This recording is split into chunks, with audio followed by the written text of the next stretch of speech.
In my research, I found that self-made millionaires possess a series of qualities. If you have these qualities, your success is virtually guaranteed. And even if you don't currently possess them, the good news is that they can be learned. Firstly, it's important to understand that all business or sales skills are learnable. Similarly, all financial skills can be acquired. Just as you can learn to drive a car, you can learn any skill necessary for success. Now, point number 2. You're probably only one skill away from doubling your income. Yes, it's true. You're likely just one skill away from putting yourself on the path to becoming a self-made millionaire. And if you're not sure what that skill is, perhaps it will become evident as we spend time together. Whatever it may be, you need to identify it and start working on it because it is indeed learnable. Some may say, I've never been good with money. Well, it's time to change that mindset. The fact is, you can learn whatever you need to achieve your goals. As one of my seminar participants put it, money is like food. When you have enough, you don't think about it. But when you're deprived of it, it consumes your thoughts. More people are achieving financial independence and becoming self-made millionaires at a faster rate than ever before. And the majority of them are first-generation success stories. This means they started with little or nothing and earned their wealth from scratch. The fact that so many others have gone from rags to riches is proof that you can do it too. You just need to learn how. Becoming a self-made millionaire can be relatively simple. For instance, if you save just $100 per month from the age of 20 to 65 and invest it wisely, you could amass a significant sum by the time you retire. Ultimately, the most successful people in society are those who have a long-term perspective. They think and plan decades into the future, organizing their daily activities in alignment with their long-term goals. They think and plan 10, 20, and even 40 years into the future. Then, they organize their daily and weekly activities in such a way that everything they do is consistent with the long-term goals they want to achieve. This is especially true regarding achieving financial independence. Everyone has a series of goals, whether clear or fuzzy. Each of these goals is organized in a hierarchy, consciously or unconsciously, from the most important to the least important. The reason people fail to achieve financial independence is that, although it's a goal, it often isn't their primary goal. It's just one of many goals they think about from time to time. When it's time to act or spend, their other goals, like immediate pleasure and gratification, take precedence. It's only when you elevate the goal of financial independence to the top of your hierarchy of values that you begin to gain control of your financial life. Remember the great principle. You become what you think about most of the time. In thousands of interviews, researchers have found that self-made millionaires think about financial independence most of the time. They organize their entire lives around saving, accumulating, and continually seeking ways to earn, acquire, invest, and deploy their savings. The fact is, you're not going to win the lottery or inherit a large sum of money from a distant relative. The only way to achieve financial independence is with a long-term perspective by consistently saving and investing your money month after month and year after year until you've accumulated enough to never worry about money again. For most people, money represents freedom, one of the highest human values. It enables you to be and do what you want and to buy what you need without worrying about the cost. Freedom is a powerful driving force that has shaped human history. So, what are your personal values regarding money? It's essential to note that negative values concerning money can sabotage you throughout your life. One of the wisest things you can do is to admire, respect, and look up to people who have achieved financial success. You tend to move in the direction of what you admire and respect. The more you admire and respect financial success, the more likely you are to emulate the behaviors of financially successful people and eventually become financially successful yourself. Imagine your financial life was perfect in every respect. Picture your distant financial future as if every financial dream had been realized. What does it look like? Music. How much would you like to be worth when you retire or stop working? What kind of lifestyle would you like to have at that time? How much will you have to save and invest every month, every year, to reach your long-term financial goals? These are questions that most people seldom ask or answer. Imagine that you have no limitations on your long-term ability to achieve financial independence.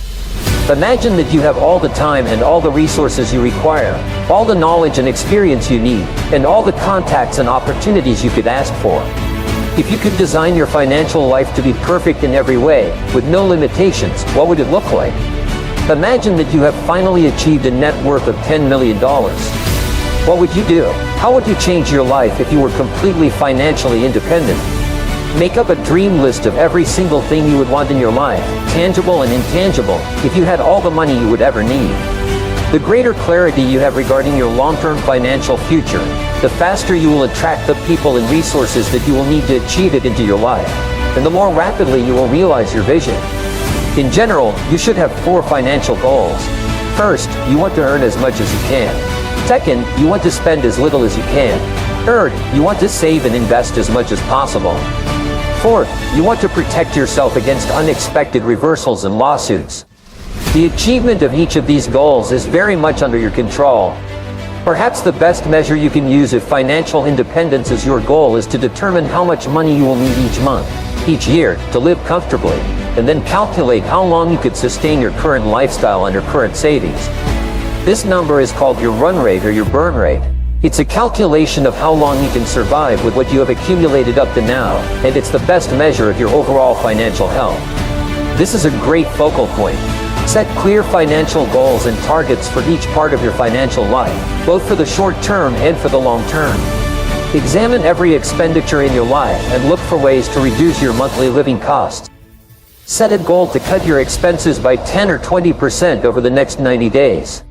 Make cost control and cost cutting a regular part of your life, no matter how much you earn. Since you become what you think about most of the time, the more time you spend thinking about your money, the better you will become in terms of managing it. The first knowledge that you will require to achieve financial independence is the knowledge of exactly how much you are earning today, how much you are spending each month, and how much you are worth right now. You should keep a list of every dollar you spend and analyze your list regularly. The more attention you pay to your day-to-day spending, the smarter and more aware you will become regarding the amount of money flowing through your fingers.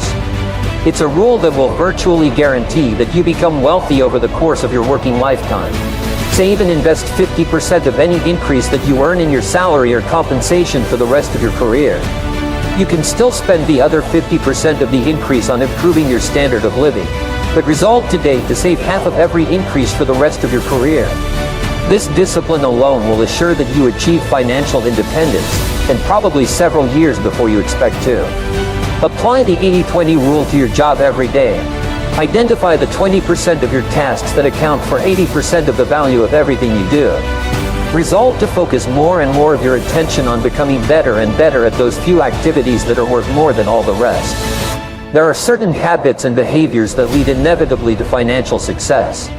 The first and most important habit is for you to pay yourself first. As George Clason wrote in his classic book, The Richest Man in Babylon, a part of all you earn is yours to keep. Pay yourself first off the top. Your goal is to eventually save 10% to 20% of your income throughout your life. Your aim should be to put this amount away regularly, to invest it with experts, and to let it grow over time. If you cannot afford to save 10% of your income, begin by saving 1% of your income. Begin saving and investing even before you pay off your debts. Begin putting money away before you pay down the amounts that you owe. This is very important. By developing the habit of saving a certain percentage of what you earn off the top of every single paycheck, you will eventually change your entire attitude towards yourself and money. The most important habit you can develop to achieve financial independence is the habit of frugality. Carefully consider every expense before you make it. If possible, delay a large purchase for a day, a week, a month, or even longer. Take that time to think about it before you commit. Perhaps the most helpful habit of all is for you to learn to enjoy the very act of saving and investing. When you begin to look forward to every opportunity to put money away, you change your entire attitude toward money and investments. You begin to get tremendous pleasure and satisfaction from seeing your savings and investments grow over time. There are 4 activities that you should engage in every single day to guarantee that you achieve financial independence. The first is to carefully evaluate every expenditure before you make it. Delay every expenditure that you possibly can. Put it off until later, if you make it at all. The second thing that you should do is to set clear goals and targets for the amounts that you intend to earn and keep. Measure your results against these targets every week and every month. What gets measured gets done. The third activity is for you to look for ways to reduce your monthly expenditures and instead save the money. Cut out all non-essential expenses. Keep asking yourself, do I really need this? And if you don't buy it or don't spend it. Set it as a goal to reduce your monthly cost of living by as much as you can as quickly as possible. Remember, every dollar that you can save from your monthly expenses is an additional dollar that you can put into your financial freedom account. The fourth activity is for you to take every opportunity that you possibly can to increase your value, to increase your earning ability. Look for ways to upgrade your knowledge and skills. Concentrate on getting better at those activities that contribute the greatest value to yourself and your company. Become totally focused on making more and saving more every single day. Financial success is predictable. It has never been more possible for you to earn and keep more money than it is today. There are hundreds of thousands and even millions of self-made millionaires, all of whom started with nothing and who began using the practices and processes described in this session. Your job is to become one of them. Begin today. Imagine that there are two types of work that you do. There's work that we will call work number one. This work is work that has big potential consequences. If you do this and you do it well, it makes a big difference in your life and your family and everything else. The other type of work you do are what we call number two work. This work has no potential consequences. So, the first category of work moves you toward your most important goals faster than anything else. This other type of work does not move you toward your goals, and even worse, it moves you away from your goals. All the examples of time that you waste doing things of no value. Here's a simple way to become one of the highest paid and most productive people in society. Do only number one tasks. Do only those things that are moving you every day toward the goals that you say you want to achieve. If you only do those things, the things that have great potential consequences, it transforms your life. Now, here's another discovery. 95% of what you do comes from habit. And if you do something repeatedly over and over again, what do you develop? You develop a new habit. You've heard the rule, the 80-20th rule, the Pareto principle, where the top 20% of salespeople make 80% of the sales, and the bottom 80% of salespeople make 20% of the sales. You know what the difference, the ratio, is there? The ratio is the difference between 16 to 1. The average income of people in the top 20% is 16 times the average income of the people in the bottom 80%. Now, let me ask you a question. Does it mean that the people in the top 20% are 16 times better than the people in the bottom 80%? 16 times more experienced? Do they work 16 times the number of hours? Do they have 16 times the number of years of education? Are they 16 times more handsome? Are they 16 times anything? You know that it's not humanly possible to be twice as smart as somebody else. I'm not sure if you're looking at very, very unintelligent people and very, very brilliant people, which is really not humanly possible, on average, for us to even be twice as smart as anybody else. But 20% of these people are making 16 times the average in our society. It is a lot of controversy over why should I work so hard for my job. The fact of the matter is that less than 5% really succeed. That's less than 5% of the population really succeeds at life. If I have 100 people working today, only one will be wealthy when they retire. 4 will be financially independent. 15 will have some savings. 80% will be broke and dependent upon charities and pensions. Only 1 or 2% of people in each generation really make it in life. And in every single study, those people who make it are those who work hard, hard, hard. And if you think that it's hard to be successful, try being a failure. Try coming to the end of the trail with no money, dependent upon pensions, and you don't know what hard is until you try living like that. But if you work hard, the average self-made millionaire in America works 12 to 13 hours a day, works about 60 to 65 hours a week. I'll tell you this, with regard to hard work, that you in our society only work 8 hours a day for survival. Everything over 8 hours is for success. And if you're only working 8 hours a day, you're in trouble. If you're only working 8 hours a day, you better have a rich uncle, or you better have somebody else who's going to take care of you, because 8 hours a day only gets you survival in our society. Because it's so competitive that somebody else is working 9, they've got an edge on you. Somebody else is working 10, they've got a bigger edge on you. Every hour over 8 that you invest is an investment in your future, is an investment in your success. And if you put in the hours over 8, whether it's studying or reading or working, if you put in the hours, it will pay off. And it will pay off in spades. It's like throwing seed in the ground. When you throw a seed in the ground, the plant that comes up is not just one seed, it's hundreds of seeds. There's a crop that you put in, but you must put the seed in the ground first. The market only pays excellent rewards for excellent performance. It pays average rewards for average performance. It pays below average rewards for below average performance. And I talk to men and women all over America who are unhappy and sad and they don't like their work. And you know why? It's because they're not good at what they're doing. So, your earning ability is the most powerful and most valuable financial asset you have. And your earning ability, by definition, is your ability to get results that people will pay you for. Now, this doesn't mean that you are not a valuable person. Each human being is of incredible value, but some people's earning ability is much higher than others. And your earning ability is an asset, so it can be either increasing in value or decreasing in value. Now, here's what the studies have found, the 80-20th rule. They found that the bottom 80% of people, the ones who struggle for money and worry about money all their lives, these people, when they take their first job, will work to a certain level and then they will level off and never improve for the rest of their lives unless they're forced to. And so, therefore, 10 years after starting work, the average person today is no more productive at getting results than they were after 1 year.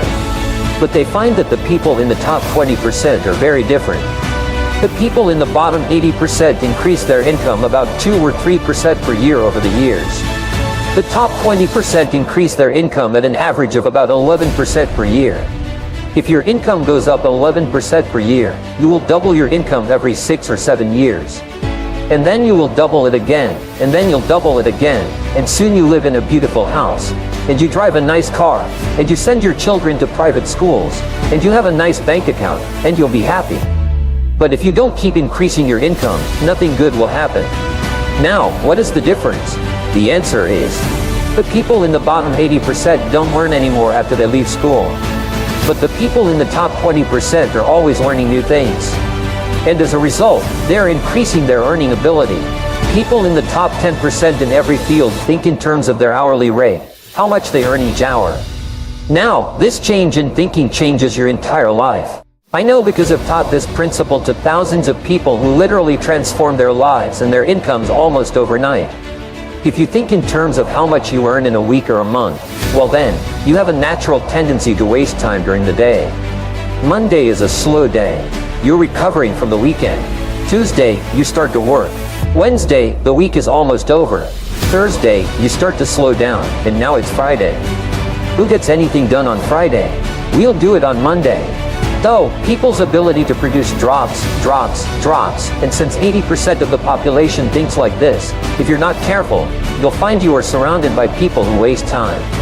When you start thinking in terms of your hourly rate, it transforms your life. Poor folks have poor ways. It's really hard to get over poor folks' poor ways. Always remember that poor folks have poor ways. They think poor, they think cheap, they think saving is spending as little as possible, and they think about the little money they have. But you find that successful people have successful thinking. They think very, very differently than poor people. So remember, poor folks have poor ways, but rich folks have rich ways. It's because people who make a lot of money, like my friend Jim Rohn said, the most important part of becoming a millionaire is not the money, but it's the person you have to become a millionaire.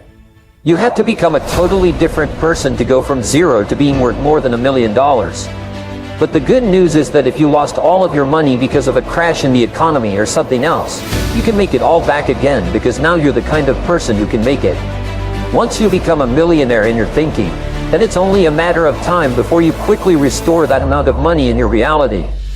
So, the starting point is to change our thinking, which we have said over and over again, and I've written extensively on this. But the path of least resistance is a really big killer. It's the tendency to look for the easy way, the fast way, the cheap way, the method of least effort or least cost to achieve things. And what we have in our society today, as a result of several generations of affluence, is an enormous number of people who are literally addicted to the shortcut, the easy way, the fast, quick way. There's an old saying with regard to these get-rich-quick schemes. When a man with experience meets a man with money, the man with money is going to end up with the experience, and the man with experience will end up with the money. So you'll find that the newspapers, magazines, and television are all full of get-rich-quick schemes because there are always people who think it's possible to get rich quick, get rich easy. All you have to do is find a trick or a gimmick. And there's an enormous number of people who say, rich people are just lucky. They just had a gimmick, they just had a trick. The fact is that the rich have been studied at great length. It takes about 22 years from the time you decide to become a millionaire before you hit $1 million net worth. I think it's about 22 years on average, based on the studies of many thousands and tens of thousands of self-made millionaires. People say, wow, that's a long time. If it is, get on with it. Though people start at 20, by the age of 42, they're millionaires. By the age of 45, they're dual millionaires. By the age of 50 or 55, because, as we say, the first million is hard, the second million is inevitable. So, what you do is you have to make the first million. Why? Because you have to become a very different, disciplined, higher form of human being to actually make such a contribution that you actually earn and hold on to more than $1 million. It forces you to become somebody really different than you've ever been before.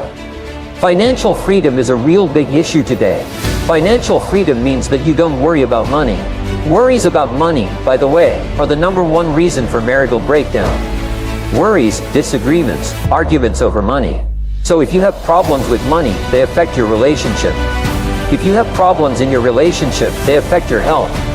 If you have problems with your health, it affects your peace of mind. And money is a major issue. We've been living through the most affluent country in the most affluent time in all of human history for the last 50 years.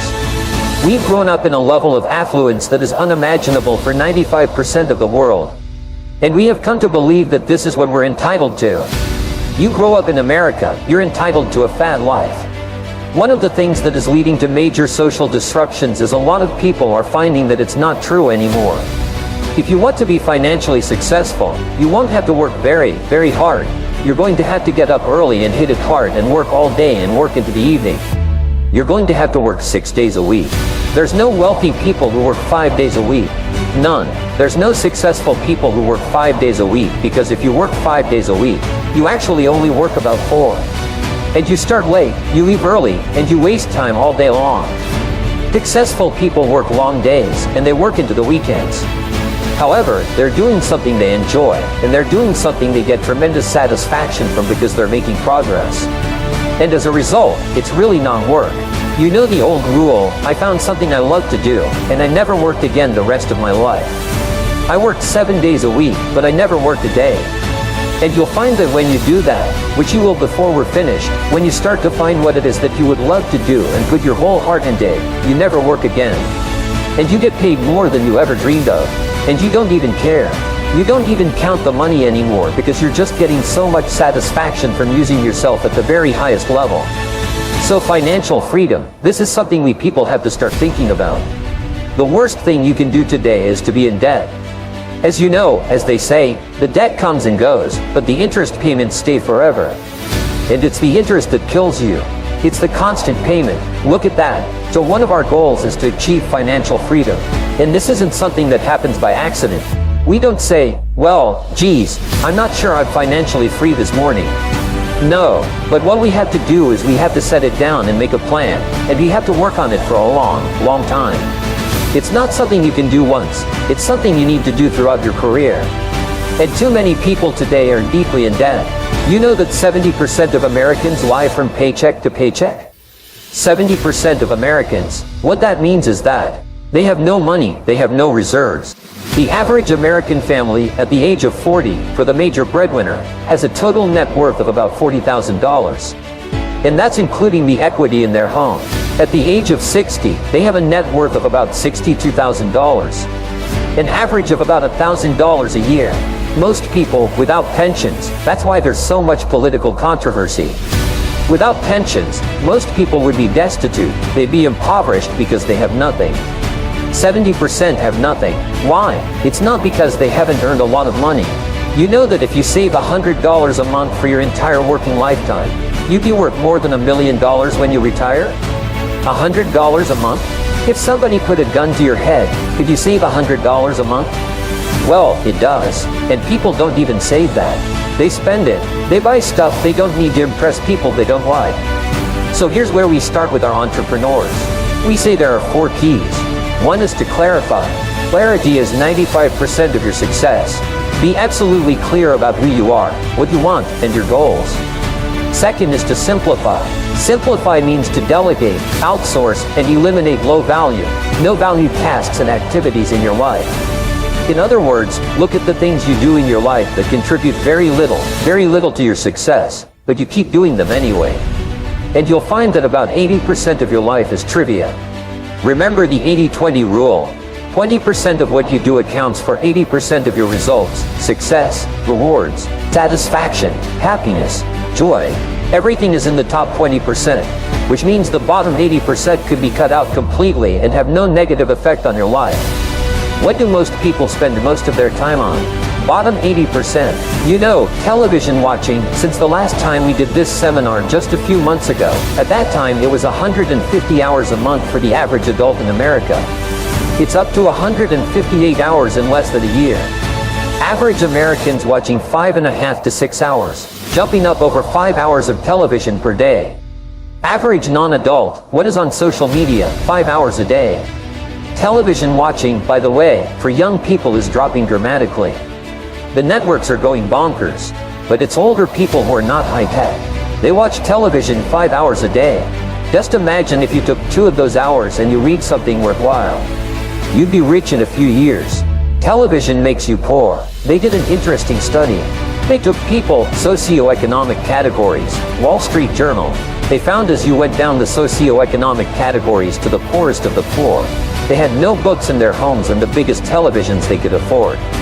As you went up to the top, and they watched about 7 hours of television a day. As the band began to go up in terms of income, television watching decreased until they got to the top 5 or 10%. These people, it's very seldom watch television. They would pre-record something and watch it at their leisure later on in the evenings or on the weekends. Very seldom watch television, and their homes were full of books. So if you wanted to get into the top 10%, what you do is you have to do things that the top 10% of people do. Thank you. The rules for achieving financial independence are simple. Rule number 1 is spend less than you earn. 5 words, and then save or invest the difference. This has always been the case. This is the key to financial success going back to The Richest Man in Babylon by Clayson more than 2,000 years ago.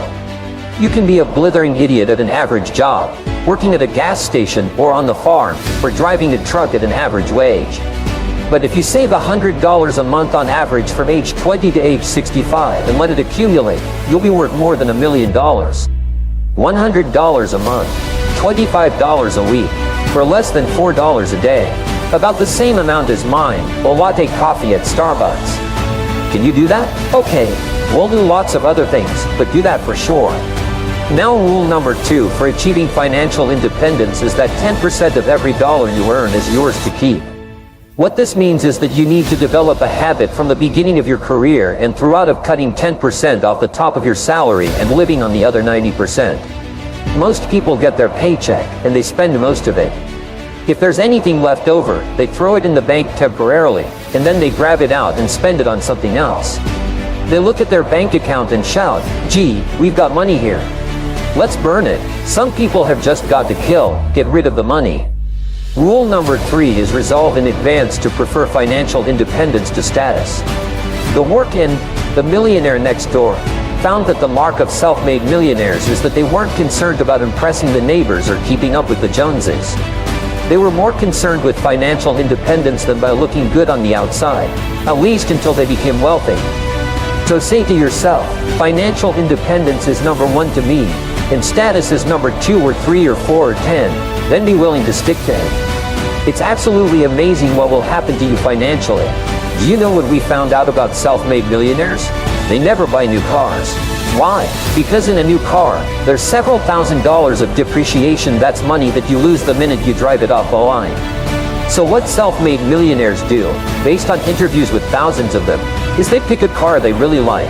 They follow it in Consumer Reports and J.D. Power for quality and service, and then about 2 to 3 years out, they look for used models with low mileage and good service records, and then they buy a car that 20 to 25% in depreciation has already been taken out of.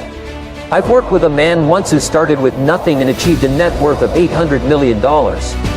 Now, he lived in a nice, middle-class neighborhood, with doctors and lawyers and architects, but not ostentatious.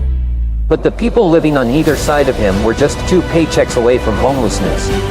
If their income was cut off for 2 months, they wouldn't be able to make their mortgage payments. I watched this guy. He drove the same used car for 3 or 4 years. He liked Cadillacs. So you get a nice Cadillac, take good care of it, then you get another used or loaner vehicle from a dealership so that it had already been depreciated. He was never ostentatious at all, and he ended up one of the richest men in America. When you met him, he'd be wearing an old sweater. He didn't have a huge wardrobe or the same suits to meetings. And he had no bills at all. But when he wanted to go somewhere, he'd fly in his private $25 million jet all by himself. Now, back to the last rule for achieving financial independence. Rule number 4 is once you put the money away, never touch it. Now, this is important. So if you're writing it down, write it in red. You see, many of us make the mistake of thinking that if you save money, you put that money away so you can have it. It's fun money. So when you decide, I want to buy a car, I want to go on a trip, I want a boat, I want a motorhome, you go and you get this money that you save.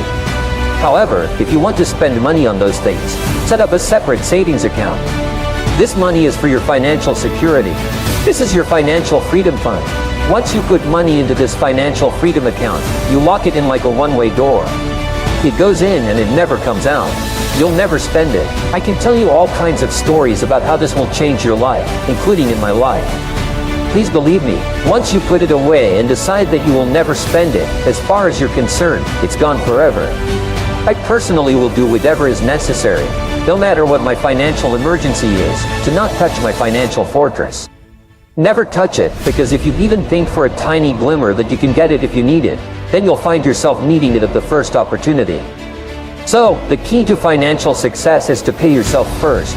Save 10% off of your account. Buy used things rather than new, and once you put money away, never touch it. Put it away and let it stay there until it accumulates and enables you to do anything you want in life. Today in America, it's a little different because of the state of the economy. And, of course, if you really bought low and sold high, but very few of us did that. Pick 10 to 20% per year after taxes and expenses in terms of growing your net worth is a pretty good goal, and it's ultimately achievable. So, write down 5 figures representing your target net worth over the next 5 years. It seems remarkable, but the fact is that the starting point of increasing your income or your net worth is very simple. Can you guess what it is? Decide to do it. Make a decision to become financially independent. You say, well, it's not that simple. Well, it is that simple. It's just not easy. But it is simple. The primary reason that people don't succeed in life financially is because they never decide to, and then back up that decision with determination. Now, there are a lot of things you can do after you've made a decision, but there are very few things you can do before making a decision or without making a decision at all. So, make that decision. Your decision may be wrong or it may be inaccurate, but at least it's a great starting point. It's like drawing a line in the ground to step over. And what if I don't get it by such and such a date? Don't worry about it. At least get it on paper and take the first step. Once upon a time, when I started my career, I sat down at the end of the year and my tax returns were $14,400. 12 years later, I sat down and did my tax returns, and my tax returns were $1,440,000. I'd increased my income by 100 times in 12 years.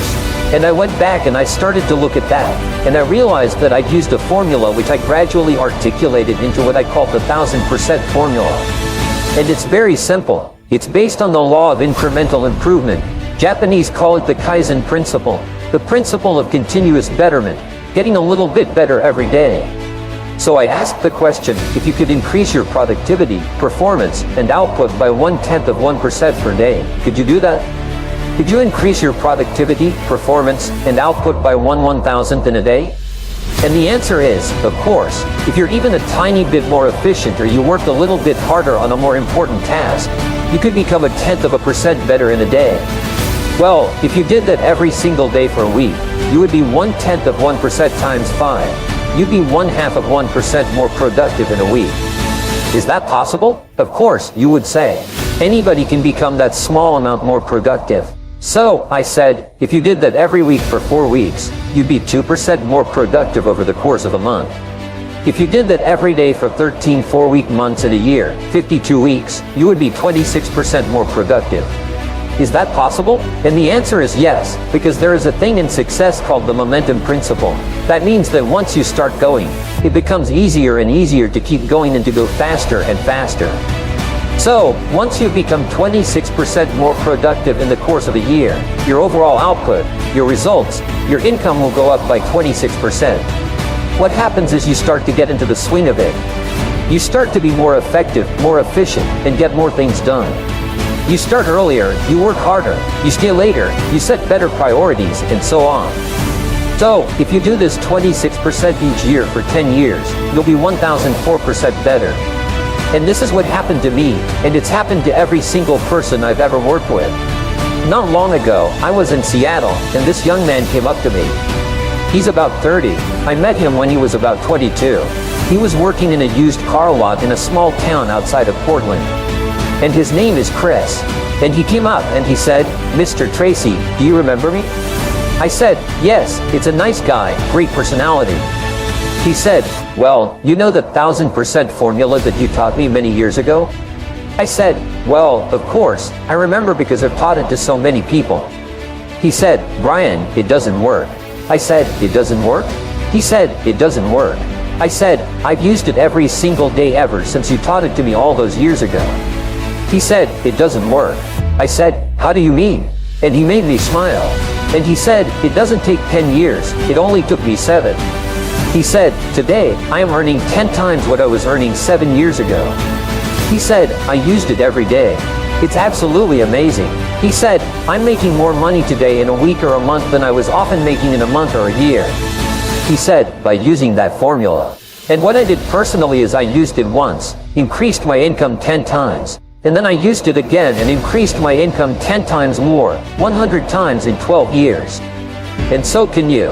There are 2 great principles of wealth attainment, and they're both equally important to understand and implement in order to be successful and acquire wealth. The first principle of wealth creation is to make compound interest work in your favor. Einstein said that compound interest is the most powerful force in the universe. Get that money in there and get it working for you. Peter Lynch of Magellan said that it's not time in the market that makes you rich. It's time in the market that makes you rich. Remember, if you invested $1 at 3% of the time of Christ, you'd be worth all the money in the world today with compound interest. Compound interest is phenomenal. So, make it work in your favor by getting the money in there early and leaving it there to work. The second principle of wealth creation is to use dollar cost averaging. When you buy stocks, don't worry about being right every time or getting the lowest price when you buy. It doesn't really matter unless, of course, stocks are overpriced at the end of a boom. But if you invest a steady amount of money every week, or every month, or every year, you'll end up buying things at the average price. The prices will go up and down, but you'll end up buying them high, buying them low, buying them average. And over time, you'll get the very best average deal. Dollar cost averaging is one of the great techniques for financial success. Now, here's an example of dollar cost averaging, investing steady, year after year. I have a good friend who came over here as an immigrant at the age of 17, couldn't even speak English. So, he began to learn English, and when he was 20 years old, he could speak enough English to begin studying financial success and going to college. Well, I had dinner with him not long ago. He has a 4-acre property and a 16,000 square foot home in a beautiful community on the East Coast. He's worth millions of dollars today. He owns banks, shopping centers, and national corporations. Here's what happened. When he was 20, someone told him that real estate is the key to financial success. They're not making any more of it. You should own real estate. Well, he never thought about that, and at that time, he was a student and didn't have very much money. But he was working evenings and weekends to pay for his needs, which is what they used to do in those days. So, he decided he would buy 1 piece of property each year. His first piece of property was in a small community outside of town, and it was a lot, and it cost $25 a month to service it. He had to sweat bullets to make those monthly payments, but his goal was to buy 1 piece of property a year, and he kept on doing it. He's now 49 years old. The last piece of property he bought last year was a $225 million shopping center. He still buys one property a year, only now they're much, much bigger. The skill and experience and discipline that he developed over time in buying those properties, which got bigger and bigger, made him a millionaire and then a multi-millionaire. So, what's your excuse? What's our excuse? We're surrounded by hundreds, thousands, even millions of these stories. What is our excuse? It's always one thing. What is it? It's lack of discipline. So, remember, the two great principles of wealth creation are making compound interest work for you by getting the money in there and working, and using dollar cost averaging, whether it's buying stocks or real estate. Next is to maximize. Determine your special talents, abilities, and strengths, and focus on developing them to a higher level. And then multiply. Leverage yourself in your business with other people's customers, other people's knowledge, other people's abilities, other people's efforts, other people's money, and other people's resources. You've heard the old saying, it takes money to make money. Yes, that's true, but it doesn't have to be your money. It could be somebody else's money. And all successful people have developed the ability to call on the money of others. Why? It's because they do good work, they do good planning, and they take good care of their money, and people line up to give them more. There's now trillions of dollars of money waiting. I have a good friend, one of my business partners, multi-millionaire, started with nothing.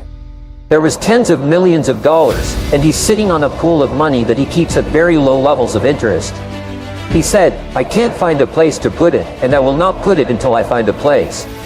If somebody could come along with any kind of a business proposition where the person has credibility and a track record and has a good business proposition, there's more money available than you can dream of. The money is there in torrents. It's like tsunamis of money that are available. So, that's why you're reading the paper. You read such and such company just paid $1.8 billion, or 2.6, or 9.9, or Google just offered Groupon $6 billion cash for their business. There's lots of money for good business ideas, but it doesn't have to be your money, it can be somebody else's money. And your ability to attract that money and to justify it is really important. Strategic planning is an essential part of the success formula. Your ability to create a clear and organized strategic plan will largely contribute to your success and wealth. In fact, it's virtually impossible to succeed greatly unless you have a clear idea of where you're going and how to get there. So, here are 3 key factors to remember when devising a strategic plan.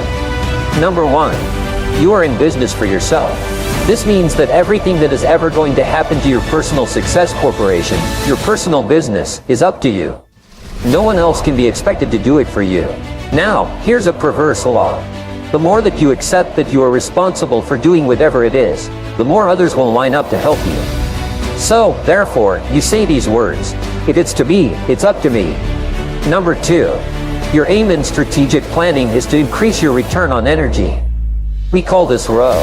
Now, the purpose of strategic planning in business is to increase return on equity, ROE, return on capital working in the organization. But your capital is mental, emotional, and human. Your job is to get the most out of your mental, emotional, and intellectual capital.